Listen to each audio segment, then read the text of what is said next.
हरे कृष्णा। तो मैं आज आप सभी को संत जनाबाई की कथा सुनाने वाली हूँ।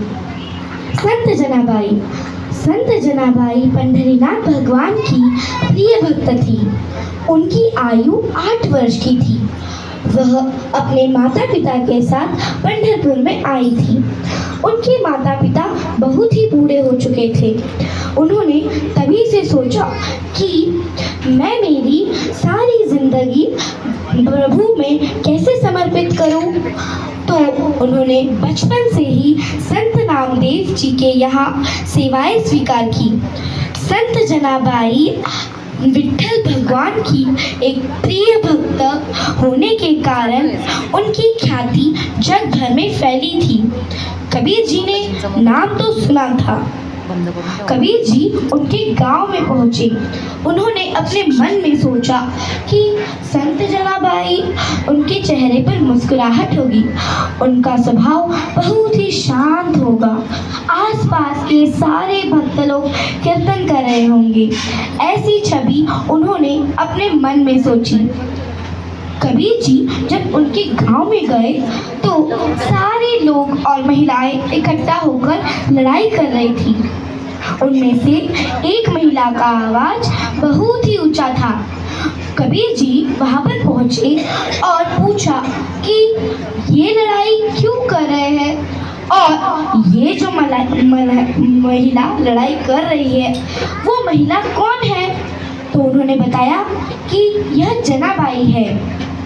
कबीर जी ने कहा कि ये जनाबाई है, मैंने तो इनके बारे में बड़ा सुना था कि ये बड़ी भक्त है और ये यहाँ पे लड़ाई कर रही है। कबीर जी ने अपने मन में कहा कि शायद मैं गलत जगह पर आ गया हूँ। कबीर जी ने फिर से विचार किया कि नहीं, हर काम में कुछ ना कुछ रहस्य छुपा होता है। तो कबीर जी ने पूछा तो जनाबाई ने बताया कि मेरे कुछ गोबर के कंडे इन महिलाओं ने अपने कंडों में मिला दिए हैं। जनाबाई ने कहा कि मुझे मेरे कंडे चाहिए। महिलाओं ने कहा कि तुझे जितने कंडे चाहिए उतने कंडे ले ले। तो जनाबाई ने कहा नहीं, मुझे सिर्फ मेरे ही कंडे चाहिए। कबीर जी ने कहा कि अब ये कैसे पता चलेगा कि जनाबाई के कंडे कौन से हैं और इन महिलाओं के कंडे कौन से हैं। तो कबीर जी ने जनाबाई से पूछा कि जनाबाई, तुम्हारे कंडों की क्या पहचान है।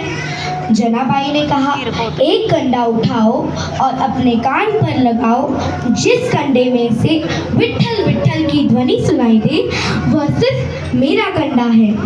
तो जो कबीर जी थे उन्होंने अपने कहा कि अब तो हद हो गई, किसी निर्जीव वस्तु में से भी कभी ध्वनि सुनाई देती है।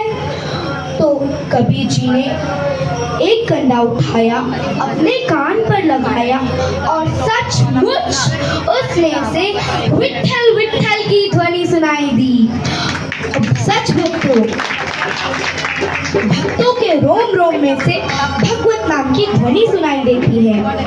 जैसे संत जनाबाई हर काम में व्यस्त थी और हर काम करते समय वह सिर्फ और सिर्फ विट्ठल जी का स्मरण करती थी, वैसे ही हम किसी भी काम में व्यस्त हो या हम कुछ भी काम कर रहे हो, जैसे संत जनाबाई ने झाड़ू मारना और बर्तन मांजना और कपड़े धोना और गेहूं पीसना, ये सब काम करती थी। और हमें भी ऐसे ही काम करते समय कृष्ण भगवान का स्मरण करना चाहिए।